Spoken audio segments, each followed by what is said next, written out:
warahmatullahi wabarakatuh.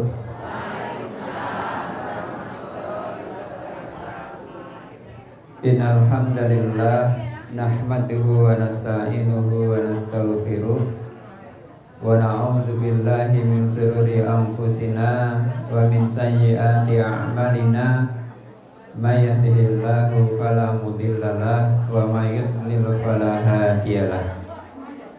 Wa asyhadu an la ilaha illallah wahdahu la syarikalah wa asyhadu anna Muhammadan abduhu wa rasuluh alladzi la nabiyya wa la rasula ba'dah, amma ba'du. Dumateng pamrentah sepur ingkang satuhu inal bekten. Puji syukur alhamdulillah, semoga tansah kita panjenengaken dumateng ngarsanipun Allah Subhanahu wa taala. Kesempatan enjang menika Bapak sami sareng-sareng silaturahmi lajengaken rutinitas saben Ahad menika pengawasan Ahad pagi keliling. Lan alhamdulillah wonten ing enjang menika kalares dimawah wonten ing Masjid Al-Furqan Kalihujan. Salawat lan salam kita sakatur dumateng junjungan kita Nabi Agung Muhammad sallallahu alaihi wasallam, semrambah dumateng sedaya keluarga, para garwa, para putra, para sahabatipun, semrambahipun dumateng sedaya panjenenganipun kalebet Bapak sami ingkang tansah adhang-adhang beberan syafaatipun wonten ing yaumul qiyamah samanten. Amin ya rabbal alamin. Para bapak ibu perangkat ingkang hormati lan sedaya bapak pengurus takmir Masjid Mushola Sukawiyat Jawa Timur ingkang kula hormati, nyumpang mboten nggih kula langsung minggah niki wau nggih. Soale perkiraan niku Bapak Guru mangke rawuhe randat, ternyata sampun rawuh. Nggih perkiraan kula niki ra dirandat nggih, ternyata sampun rawuh, alhamdulillah nggih. Sajatosipun wonten ing dalu ingkang ingkang badhe bareng tausiah Bapak Ustaz Ikhwan Ahada ning kalares panjenenganipun maju jadwalipun wonten papan sanes nggih. Enjang menika dipun padosaken panjenenganipun Bapak Ustaz Miftah. Alhamdulillah sampun wonten ing lajeng kula sami saking menika semoga kagem sekat-sekatipun medal, semoga pengawasan wonten ing enjang menika kita purwakan kanthi santos sareng-sareng. Bismillahirrahmanirrahim. Matur nuwun wekdal salajengipun kasemaken dumateng Bapak Ustaz Miftah Al-Haq. Semoga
Assalamualaikum warahmatullahi wabarakatuh.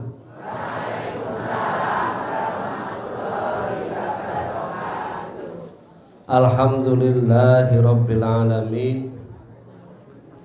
Asyhadu an la ilaha illallah wahdahu la syarikalah wa asyhadu anna Muhammadan abduhu wa rasuluh la nabiyya wa la rasula ba'da.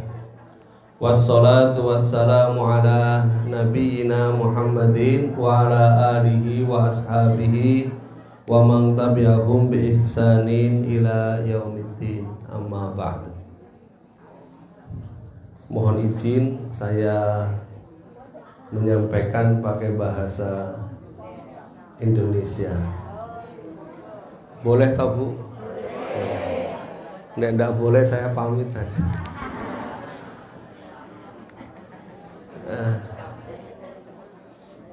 Ya tadi perjalanan dari Sidoarum Bantulan ke Jalan Godean karena sudah diminta ngisi bakdo subuh. Tadi saya percepat sedikit lah, harusnya sampai 5.30 sampai 5.20 selesai. Kemudian sarapan. Nah, biar sampai sini tidak masuk angin kan, karena subuh sekaligus sarapan. Alhamdulillah. Pikir saya mungkin takut karena baru, takut nopo niku salah arah, akhirnya minta waktu sedikit ditambah. Bapak Ibu yang dirahmati oleh Allah Subhanahu wa taala, alhamdulillah pada pagi hari ini kita dapat berkumpul bersama di musola ini. Mudah-mudahan kehadiran kita mendapatkan rahmat dan berkah dari Allah Subhanahu wa taala. Kehadiran kita apabila dilandasi kalian niat ikhlas karena Allah, mudah-mudahan juga bisa menjadikan pintu untuk para malaikat mendoakan kita, memberikan kepada Allah agar memberikan ampunan, maghfirah kepada kita semua. Salawat dan salam adalah tetap kita doakan kepada Allah, semoga tetap terlimpah dan tercurah pada junjungan kita Nabiullah Muhammad sallallahu alaihi wasallam, kepada keluarganya, sahabatnya dan pengikutnya, mudah-mudahan termasuk kita semua. Ibu bapak yang dirahmati oleh Allah Subhanahu wa taala, mohon maaf mungkin di pengumuman Ustadz Ikhwan kok yang datang yang lain. Saya muridnya, jadi kalau sudah diperintah tadi jam 10 ya sudah siap. Kebetulan saya cuma sampaikan ke panitia mohon izin apabila sedikit terlambat, tapi alhamdulillah juga bisa menyesuaikan sehingga tidak terlampau jauh terlambatnya. Bapak Ibu yang dirahmati oleh Allah Subhanahu wa taala, salah satu hal yang harus kita munculkan, harus kita keluarkan dari diri kita itu adalah keyakinan yang benar terhadap Allah Subhanahu wa taala. Keyakinan yang benar terhadap Allah Subhanahu wa taala itu tidak hanya sebatas dipahami di pikiran saja, dipelajari di sekolah saja, dihafal, dibaca, tidak. Tetapi harus kita yakini betul di dalam hati kita, kita rasakan betul di dalam manah kita. Selanjutnya rasa itu kita munculkan dalam perilaku sehari-hari. Bapak Ibu, kalau kita ini ada rasa cinta terhadap pasangan kita, maka pasti akan muncul perilaku bagaimana kita mewujudkan rasa cinta itu kepada pasangan kita. Ibu sudah sangat sayang dan cinta sama bapak, maka pasti rasa cinta itu akan dimunculkan lewat perilaku dengan cara kita masing-masing. Tapi perilaku itu betul-betul menunjukkan rasa cinta kita kepada pasangan kita. Gimana, Bu? Betul ya. Jadi kalau kita cinta tapi kok ndak mau nopo niku, Mewujudkan dalam perilaku itu hanya manis di bibir. Manis di bibir. Nah, gitu kan? Dan pasti ibu tidak mau kalau ada seseorang yang manis di bibir. Pengen itu dibuktikan dalam kehidupan sehari-hari. Demikian pula keyakinan kita kepada Allah yang menimbulkan rasa cinta kita kepada Allah, rasa yang luar biasa diri kita kepada Allah, itu harus diwujudkan di dalam kehidupan sehari-hari. Dados boten hanya dipikir. Iman menika sanes at-tamanni, hayalan. Tapi iman menika, iman itu harus kita laksanakan. Nah, salah satu yang bisa kita pelajari dari bagaimana kita memahami dan menjaga kecintaan kita kepada Allah lewat kemudian perilaku kita sehari-hari, kita bisa belajar dari apa yang telah dicontohkan oleh Nabiullah Ibrahim alaihi salam.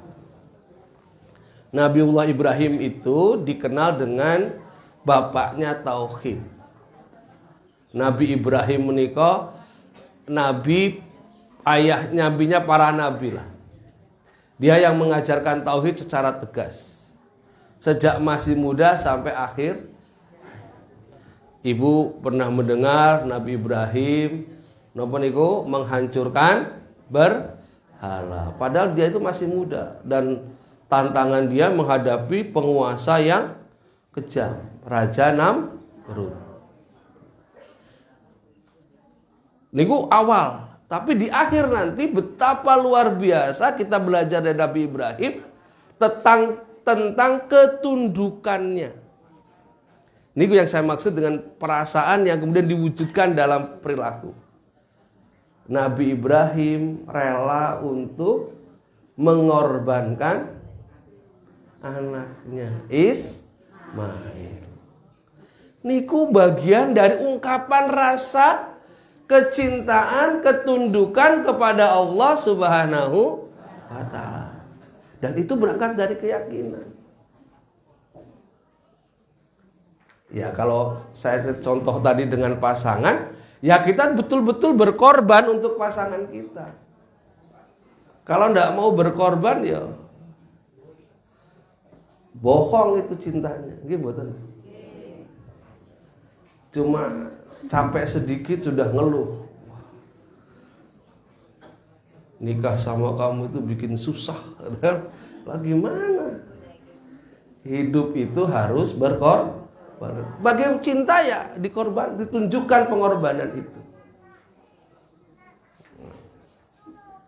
Jangan hanya berkorban ketika mau awal-awal sebelum diterima cintanya gitu.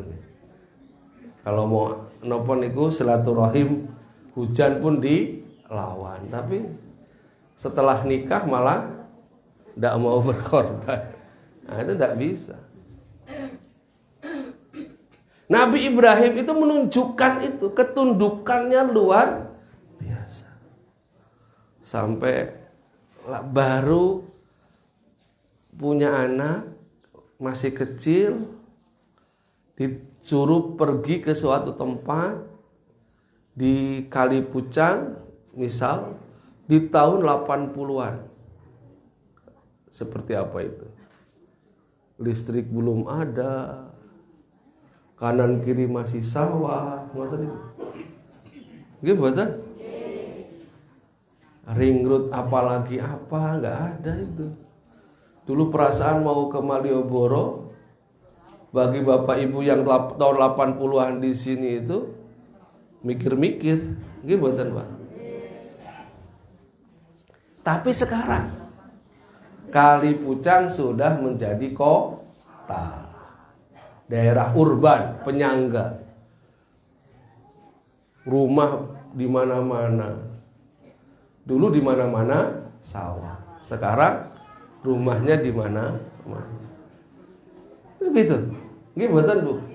Ada yang asli Kalipucang asli. Atau Bangun Jiwo asli gitu. Yang tahun 80-an sudah di sini. Betapa saat itu kira-kira begitu. Nah, Siti Hajar dan putranya Ismail ditaruh di lembah di Mekah yang sekarang kita kenal itu. Ditinggal pergi, ditanya, loh, Nabi Ibrahim, Anda mau kemana? Kok meninggalkan kami berdua di sini? Ini perintah Allah, saya harus berangkat lagi melanjutkan dakwah. Karena keyakinan kepada Allah itu, ya Siti Hajar tidak menolak. Ismail tidak menolak. Rela ditinggal berdua di tanah yang tandus. Sampai kemudian perjuangan mencari air dan sebagainya. Bapak Ibu mengetahui muncullah perintah napa niku sa'i, kemudian muncul air Zam-Zam dan seterusnya. Itu menunjukkan betapa bahwa Nabi Ibrahim itu menjadikan iman, ketauhidan, menyatakan Allah satu-satunya menika boten sekedar di pikiran, tidak hanya sekedar di pemahaman, tapi juga dirasakan dan dimunculkan lewat perbuatan. Nah, apa yang diajarkan oleh Nabiullah Ibrahim alaihissalam kita bisa buka di surat Asy-Syu'ara ayat 78 sampai dengan ayat 81.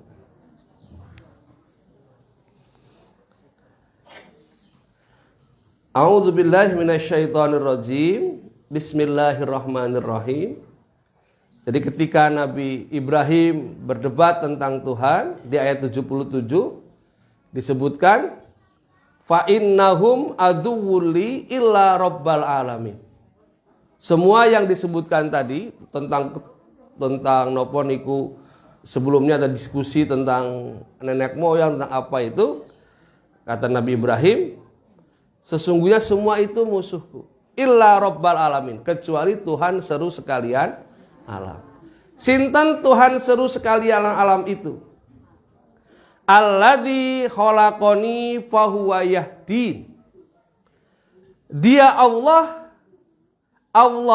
yang telah menciptakanku, maka dia telah memberikan aku petunjuk. Telah memberiku petunjuk. Jadi keyakinan yang pertama yang harus tumbuhkan kepada Tuhan bahwa Allah itulah zat yang telah menciptakan kita. Adanya diri kita itu betul-betul diciptakan oleh Allah. Tetapi Allah itu sayang betul sama kita. Maka Allah ciptakan kita dan kemudian Allah katakan fahuwa yahdin. Nabi Ibrahim katakan fahuwa yahdin. Dan dia Allah kemudian telah memberikan petunjuk kepadaku. Jadi kita harus sadari kita diciptakan oleh Allah niku tidak sekedar dilepas pas, enggak. Tetapi Allah bekali kita dengan petunjuk.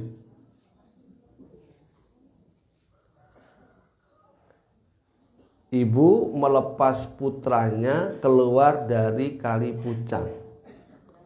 Entah untuk sekolah, entah untuk bekerja, atau entah untuk ngikut mertuanya.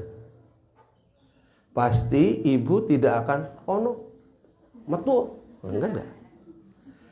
Akan diberikan bekal. Bekalnya, ini kalau kondisi tertentu pakai saja. Emas 8 berapa gram kotak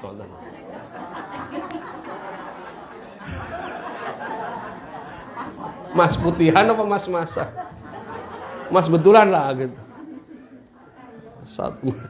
Satu kotak. Ini kalau kondisi tertentu suamimu susah, jangan marah, jangan pergi ke rumah ibu, dialogkan dengan baik. Niku petunjuk napa mboten? Itu petunjuk. Ibu pasti tidak akan melepas begitu saja. Cor kono, enggak.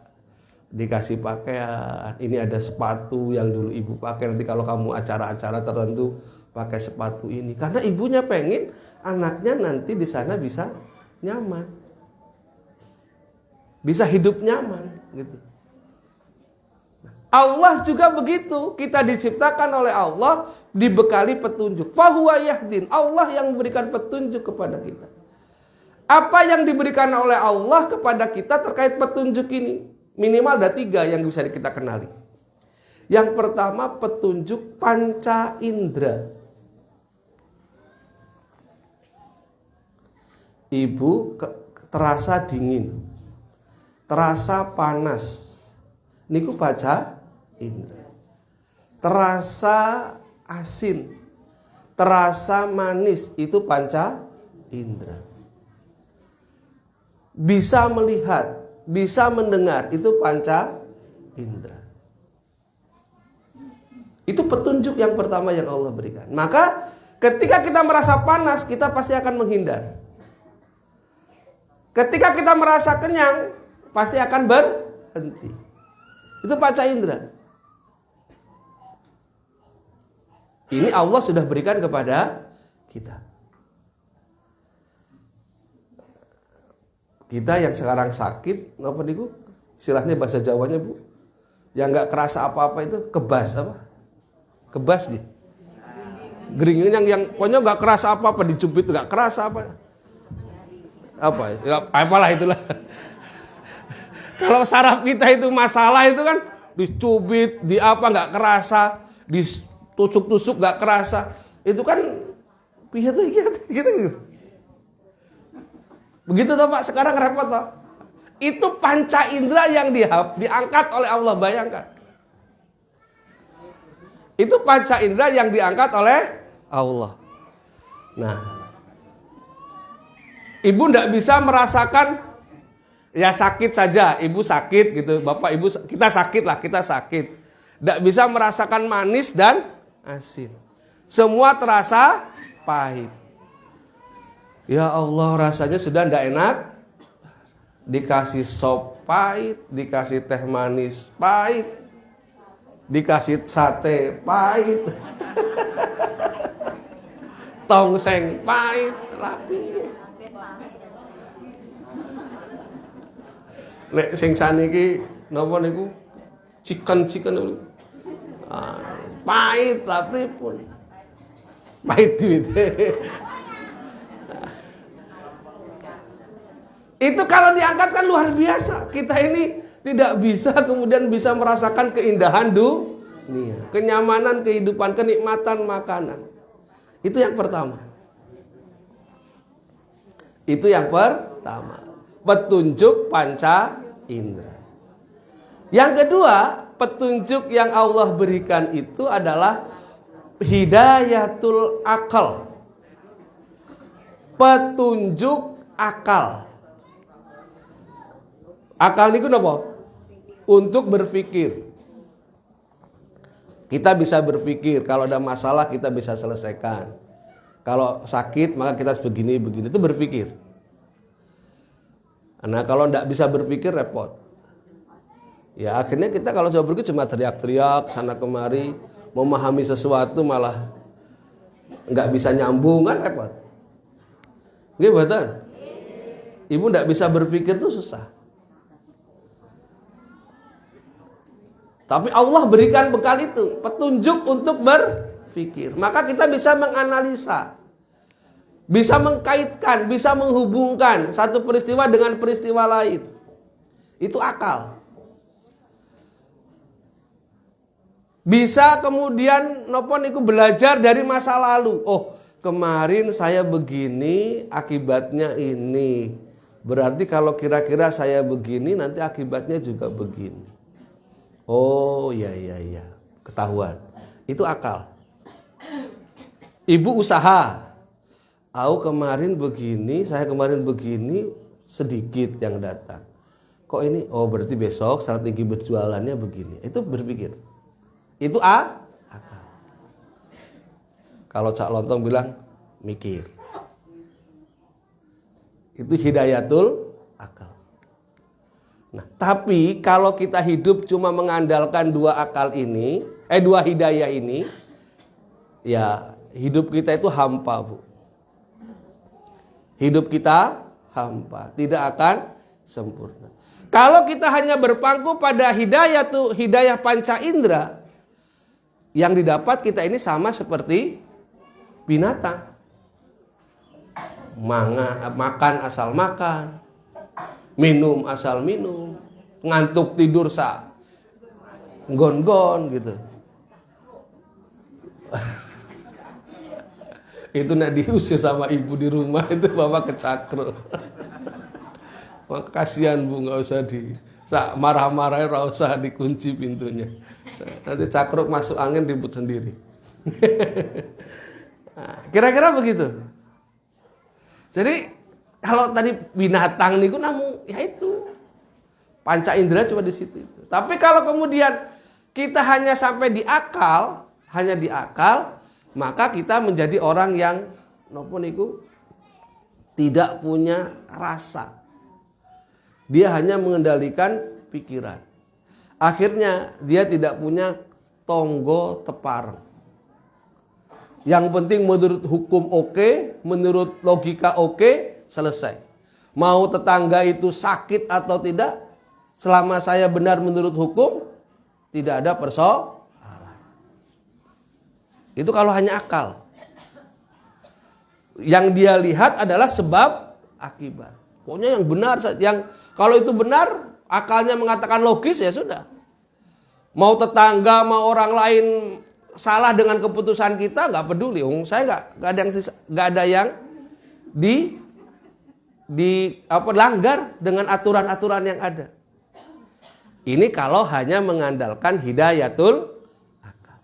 Kemudian Allah sempurnakan kita dengan hidayatul din, petunjuk agama.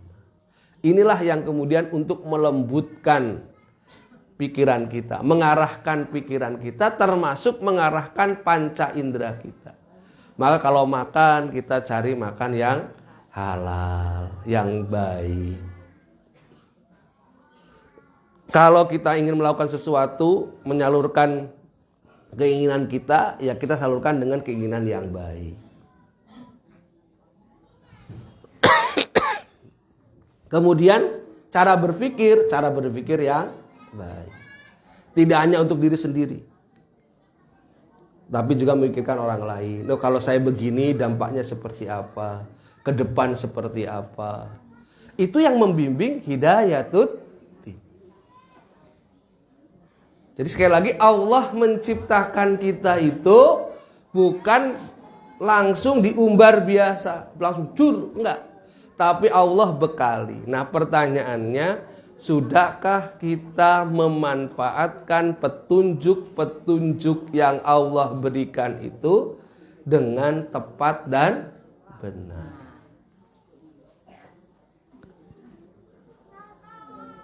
Ini yang pertama, keyakinan yang harus saya tumbuhkan.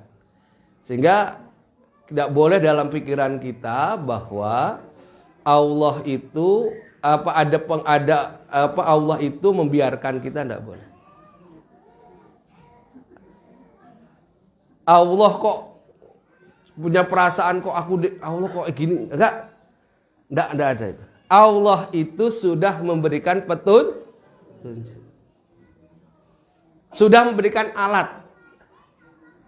Cuma bagaimana kita mau memanfaatkan alat itu atau tidak. Kemudian yang kedua, selanjutnya dikatakan walladzi huwa yut'imuni wa yaskin. Dan dia, Allah itu yut'imuni wa yaskin, yang memberikan aku makan dan juga aku minum. Jadi Allah itu zat yang telah memberikan rezeki kepada kita. Tidak ada kekuatan apapun yang bisa memberikan pengaruh kepada kita untuk bisa makan atau tidak. Kita harus yakin betul bahwa Allah lah yang mencukupkan kita mendapatkan makan dan minum. Bahasa lain, yarzuqni, yang memberikan rezeki. Perkara cara makan atau cara mendapatkan makan, jenis makanan, itu cara kita usaha tadi, memanfaatkan petunjuk tadi. Kalau kita tidak pernah berpikir, tidak pernah berusaha untuk bekerja sungguh-sungguh, ya makan kita ya apa adanya. Tapi kalau kemudian kita mau sungguh-sungguh, kita bisa menikmati mungkin makanan yang lezat.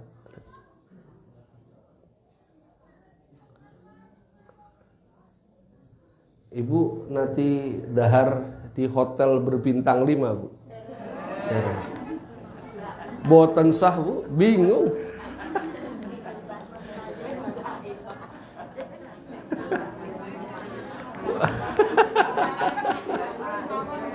Pripun? Lembayung enak niku. Gudeg, lembayung apa? Gori ngoten niku ta, Bu? Kates nom niku apa? Tempe, tahu. Nek gen kula wonten oyong, ngetos oyong, Bu. Oyong gimbas. Gambas, negeri Gambas. Tempat saya oyong. Ketahuan aslinya dari mana. Oyong itu tempat saya dulu enak. Ibu saya itu kalau masak oyong dikasih mie putih, bihun, dikasih tempe, dikasih kuah. Wah enak. Oyong. Di sini nggak ada oyong, adanya gambas. Saya ingat dulu ketika mau ke Jogja bilang, nanti kamu di sana nggak makan sega. Sego adanya. Buat kami ramangan sega nang kana lho. Sama kan apa? Mangan sego. Nah, gitu. Atau kecambah dikasih. Kalau tempat saya itu kecambah tuh enggak kecambah. Tokolan, tapi tokolannya itu bukan yang nopo yang kacang ijo, Bu, tapi yang kedelai. Nah, kecambah kedelai itu dikasih kuah, itu juga kasih jahe, itu ibu saya almarhum yang suka buatin. Itu enak itu.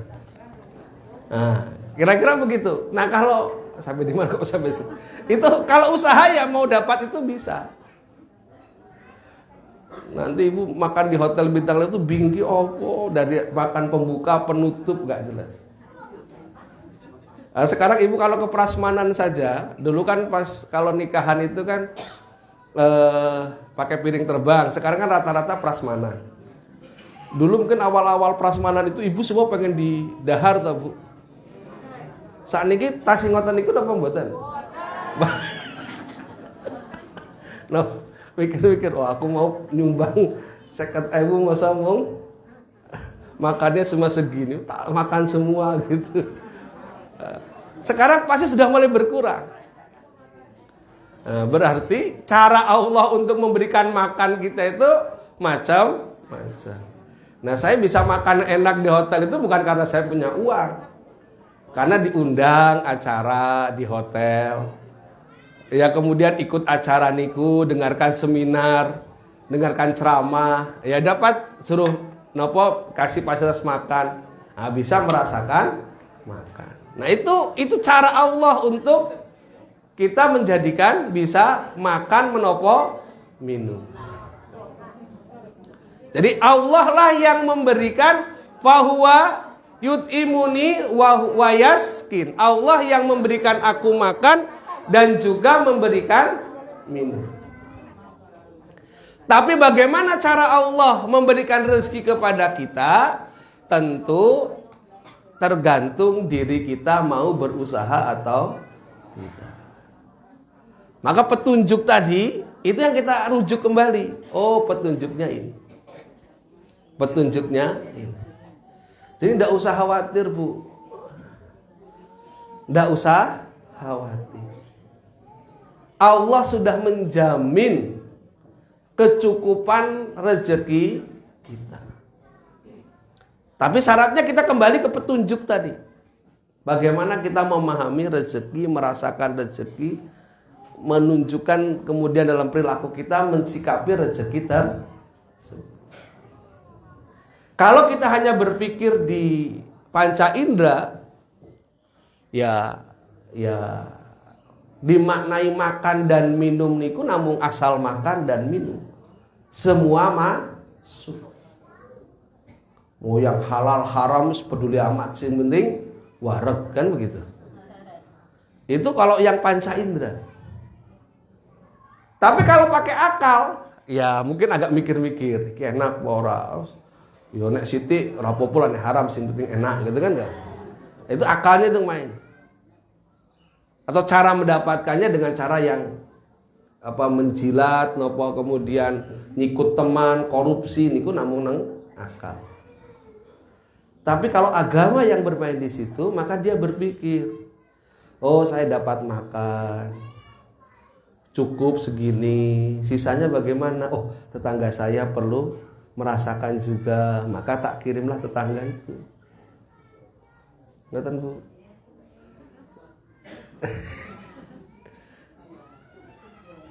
Dapat nopo kebetulan dapat putranya baru pulang dari kerja. Oh baru pertama kerja niku dapat gaji pertama. Tapi pertanyaan karena memang dibimbing oleh ibu dengan baik, kemudian putranya itu senang sekali. Tahu ibu suka dengan sate dan tongseng, petir lagi di situ, dibelikanlah oleh putranya itu. Bu, niki sate dan tongseng.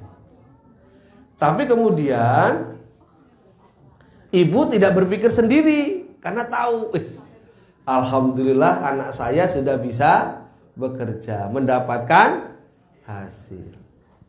Kemudian apa? Tongsengnya berapa bungkus? Oh 5. Anggota kita berapa? 5. Nggak apa-apalah, ibu tak sedikit aja. Nanti yang 1 bungkus dikasihkan tetangga. Itu bagian dari hidayatul din. Dia tidak merasa berlebihan, cukup untuk melanjutkan kehidupan sehingga dia bisa beribadah dengan baik, bisa menjalankan kehidupan dengan baik. Apa yang ia terima bukan dimiliki sepenuhnya untuk dirinya, tetapi kemudian dia juga berikan kepada tetangga kanan kiri. Tapi kalau nggak ada hidayatuddin, mohon maaf, pagernya tinggi, masuk rumah langsung tutup gerbang, sudah. Di dalam dimakan sendiri apa yang ada. Tetangganya dodok-dodok minta tolong, peduli amat. Kan kata nih. Nek teng Kali Pucang mboten enten. Nek ngoten-ngoten niku ditutup jalannya biasa.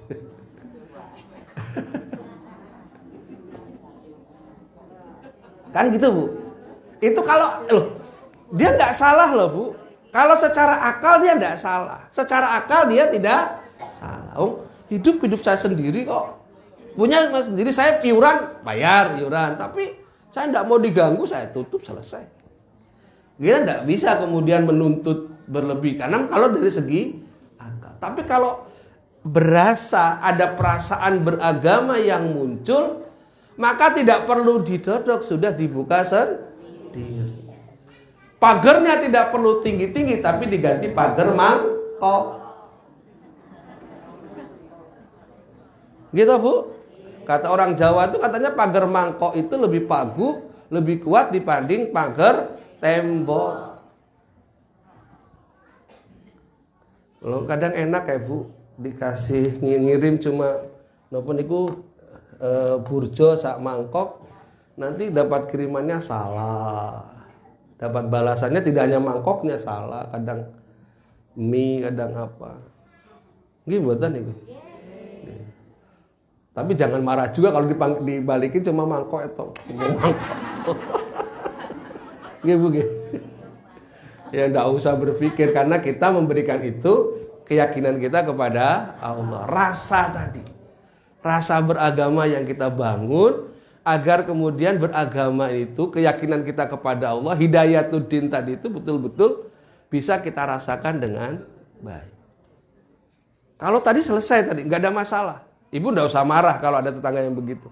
Karena memang dia mungkin hanya berpikir sampai di sini, tidak sampai dirasa beragama, merasakan bagaimana petunjuk agama. Tapi kalau agama itu kemudian dimunculkan, dirasakan, diwujudkan, itu maka insya Allah tadi memberi makan dan sebagainya itu Allah yang memberikan, tapi kemudian dia punya cara lain untuk berbagi kepada yang lain. Sehingga orang lain pun bisa merasakan apa yang ia makan.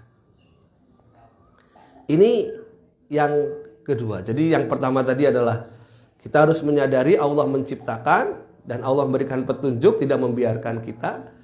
Dan dari petunjuk itu Allah mencukupkan rezeki kita. Kita beri makan, beri minum. Jadi nek ibaratnya mobil niku, Allah kita buat mobil, tadi sudah ada buku petunjuknya, terus dikasih bensin, bun. Lengkap niku, bensinnya pun oke, Allah pun ngei bensin. Yang selanjutnya Allah memberikan sinyal kepada kita. Wa idza maridtu fahuwa yashfin. Dan apabila aku sakit, maka Dia Allah yang menyembuhkanku. Kenapa di sini menggunakan kata huwa? Saya lupa nanti, tafsirnya itu disebutkan begini. Kenapa kemudian di situ di kalimat kata huwa? Saya tidak kelihatan.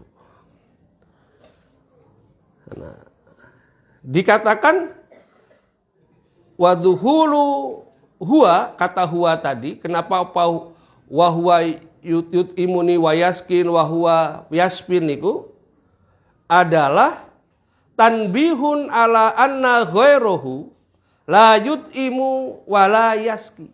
Memberikan peringatan kepada kita bahwa tidak ada selain Allah yang bisa memberikan makan dan minum dan juga menyembuhkan. Sama halnya dengan perkataan, misal, fulan dia yang membantuku. Berarti tidak ada yang membantu kita selain si fulan. Ini mengandung konsekuensi, mengandung napa niku turunan keyakinan kepada kita bahwa apapun yang ada dalam diri kita itu hanya dari Allah. Tidak boleh kita punya pikiran dari selain Allah. Yang bisa mempengaruhi hidup kita ini hanya Allah. Maka tidak usah khawatir dengan kondisi kita. Yakinlah dengan Allah Subhanahu wa taala. Nah, disebutkan wa idza maridtu fa huwa yashfi, dan apabila aku sakit maka Allah yang akan menyembuhkan. Bapak Ibu yang dirahmati oleh Allah Subhanahu wa taala, sakit dan sembuh itu memang Allah yang membuat. Sakit dan sembuh itu memang Allah yang membuat. Tetapi yang menyebabkan sakit itu diri kita. Maka kalimatnya wa idza maridtu, apabila aku sakit. Fahuwa yashfin, Allah lah yang menyembuhkanku. Maksudnya bagaimana kok yang membuat sakit itu kita? Walaupun yang menyebabkan sakit itu kita, yang menetapkan sakit itu Allah.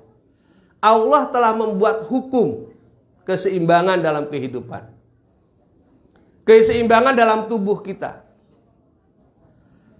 Tetapi kalau keseimbangan itu rusak, maka kita bisa menjadi sakit. Yang menyebabkan keseimbangan itu rusak siapa? Diri kita sendiri. Darah itu harusnya mengalir lancar ke seluruh tubuh. Kalau darah mengalir lancar, kita tidak akan merasa pusing, tidak akan merasa mudah lelah, tidak merasa pokoknya capek, mudah capek, enggak. Kalau darah itu lancar. Tapi karena kita mengkonsumsi sesuatu yang menyebabkan darah kita itu tidak lancar, Maka kemudian darah itu tidak bisa maksimal bekerja. Muncullah berbagai macam penyakit. Darah tinggi, kolesterol, asam urat, vertigo. Apakah tahun 70-an penyakit itu ada? Wonten, Bu. Wonten. Cuma belum muncul menjadi kok masalah bersama. Saya dapat kabar dari di dokter yang dulu di masjid tempat saya itu, obat hipertensi contohnya katopril menapa amlodipin, ketika dia kuliah di Australia tahun 80-an itu sudah dikenalkan untuk obat darah tinggi. Di kita kan baru terkenal saja. Ya karena perkembangan teknologi. Lah sakniki niki penyakit jantung niku mboten can nunggu tua dulu 30 sudah kena. Stroke aja sudah tidak perlu nunggu tua. Saya usia 45, sudah 30 bisa stroke. Penyakit gula nggak perlu nunggu tua sudah. Gimana? Itu berarti perkembangan kehidupan dan munculnya itu bukan karena Allah, karena perilaku manusia. Allah sudah memberikan petunjuk tentang keseimbangan. Allah sudah memberikan petunjuk tentang keseimbangan hidup. Tinggal perilaku kita. Mau nggak kemudian menjaga keseimbangan itu. Ketika kita lengah, kita tidak nopo niku mengikuti petunjuk Allah, ya akhirnya ada muncul ketidakseimbangan. Ketidakseimbangan itu menyebabkan sakit. Hukum Allah begitu sudah. Maka yang menyebabkan sakit itu manusia, yang menetapkan sakit itu Allah. Karena kita melanggar keseimbangan. Tetapi yakinlah bahwa Allah itu juga zat yang menyembuhkan. Cuma kemudian tidak berpikir, yang penting Allah kan yang menyembuhkan. Nanti terus ibu sudah punya punya gula, konsumsi nasinya diperbanyak. Kan Allah yang menyembuhkan, dia tidak bisa begitu. Karena sakit itu berdasar pola keseimbangan yang dicari, maka untuk menyembuhkan pun harus mencari pola keseimbangan. Pendekatannya macam-macam. Ada pendekatan lewat keilmuan, lewat kedokteran yang ilmiah, atau kemudian ada pendekatan yang herbal, itu macam-macam. Tetapi yang harus kita pahami adalah bahwa keseimbangan tadi hukum Allah tadi. Kalau ini kita yakini, kemudian kita berpikir, maka insya Allah kita itu akan nyaman. Cuma susahnya melaksanakan. Tahu olahraga itu penting, tapi kan olahraga ya Allah rasanya lebih susah dibanding. Kira-kira begitu. Jadi sekali lagi, Allah yang menciptakan proses itu semua, tetapi kemudian Allah itu yang menyebabkan kita sakit itu adalah diri kita sendiri. Bapak Ibu yang dirahmati oleh Allah Subhanahu wa taala, kita kembali ke ayat tadi. Dugi jam 6 kali. Kok suwe banget Ibu? Sabar. Terakhir nih, ayat yang terakhir. Walladzi yumi, saya nggak kelihatan. Walladzi yumitani tsumma yuhyin. Zat Allah lah yang kemudian mematikanku dan kemudian juga menghidupkanku. Dia yang akan mematikanku kemudian menghidupkanku kembali. Jadi kita harus menyadari terakhir bahwa proses kehidupan kita itu pasti ada akhir. Nanti Allah yang akan mematikan kita. Dan tapi tidak berhenti di situ. Nanti kita akan dibangkitkan kembali di hari akhir. Kemudian harapan Nabi Ibrahim, doa Nabi Ibrahim adalah waladzi ma'u ayyaghfiroli khoti'ati yaumaddin. Dia yang sangat kuinginkan untuk mengampuni kesalahanku pada hari pembalasan. Allah itu tidak berhenti kasih sayangnya kepada kita hanya di dunia. Nanti di hari akhir pun, di akhirat sana, Allah masih memberikan ruang kasih sayangnya kepada kita. Dalam bentuk apa? Mengampuni kesalahan kita. Kalau sudah Allah ampuni kesalahan kita, selesai sudah. Kita pasti akan mendapatkan kebahagiaan. Ibu punya hutang. Yang punya hutang bilang, sudah, tidak usah bayar.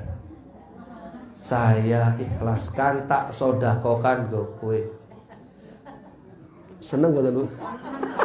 Seneng sana. Oh happy. Padahal hutangnya 100 juta.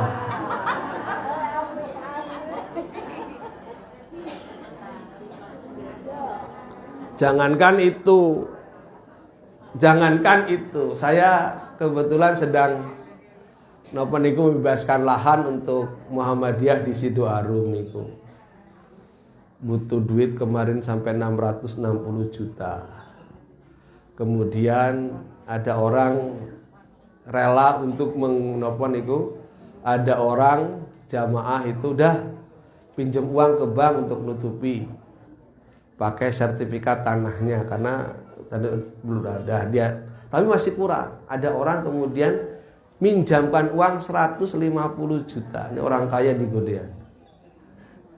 Kemarin kan kita sudah mulai nyaur nih, yang ke bank disaur. Ada uang, daripada kita punya prinsip tidak boleh uang diam. Kita bilang sama panitia, sudah yang ibu itu disaur dulu.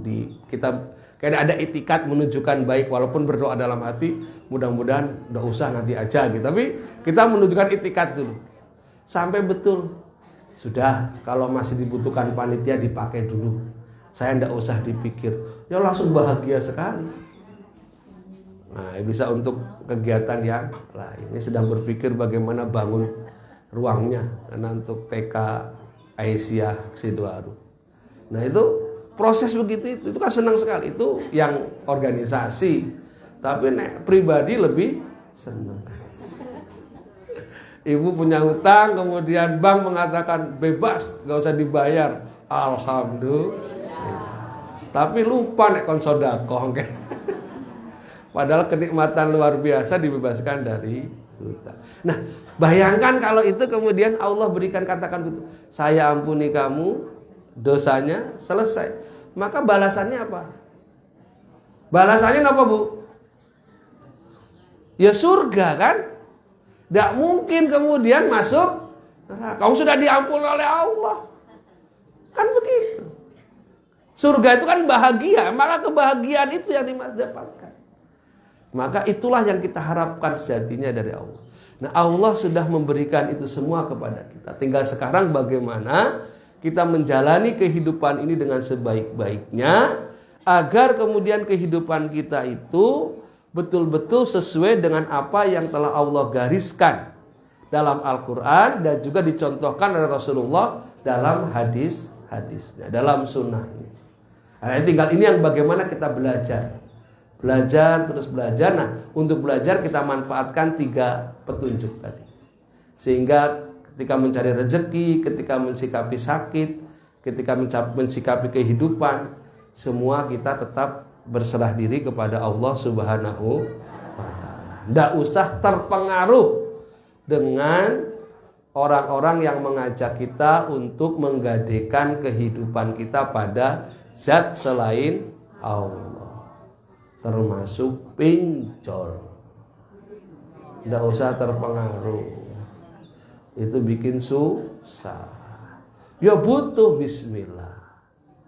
Ya, ngobrol baik sama tetangga, insya Allah ada jalan.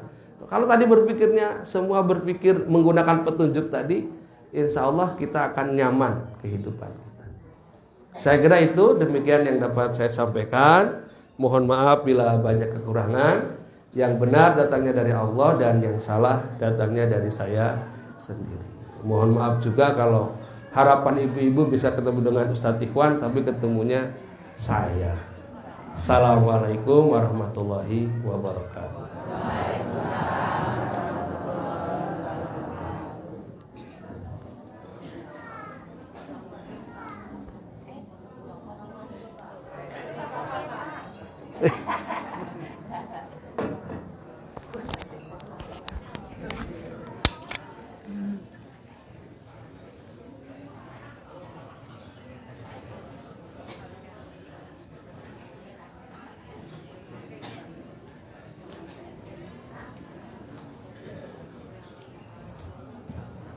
Saya kalau khairan teman-teman banyak Bapak Ustaz Miftah ingkang sampun paring pengawasan modal ingkang janika mugi saya dan malih amal saya padasan pikantuk lan ganjaran saking surga Allah Subhanahu wa taala. Bapak Ibu ingkang hormati ingkang punten nggih. Pengawasan Ahad pagi ingkang badhe dateng. Niku ternyata kok sarangan kathah nggih. Ya kan kebetulan kita jalan sehat. Terus ya kan ternyata bisa nih ya. Terus tantangan kasulan itu sami. Iku awal rada bingung ya. Ora. Padahal bijan itu jadwalnya pas Ustadz Sukirman. Sampai ya. Ya tadi ibu udah demen ya. Ternyata pas ibu saya pun buat teman tahu apa lagi? Berarti menjang pengawasan hak tanggi menjang libur terus menjang hak kaki mendatang bangsa kan Miftahul Jalan gitu. Dari sakit? Oh dari sehat? Oh gini makanya 2 minggu saya makin nenggo pengumuman ibu gitu. Hingga bahkan menjang ahad sementara libur makin ngaji dan masih pun tiap. Insyaallah 2 minggu ingkang badhe dateng ingkang paring usia panjenenganipun Bapak Ustaz Agus Budianto insyaallah.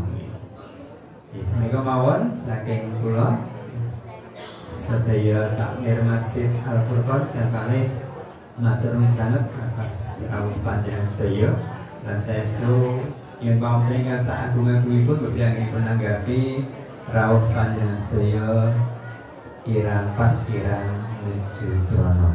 Sebelum pepanggian lain menjawab wonten ing pemasanan bagi 2 pekan lagi nih, 2 minggu lagi insyaallah.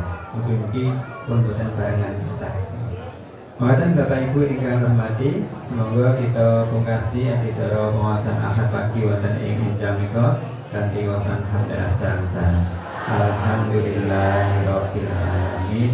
Wassalamualaikum warahmatullahi wabarakatuh.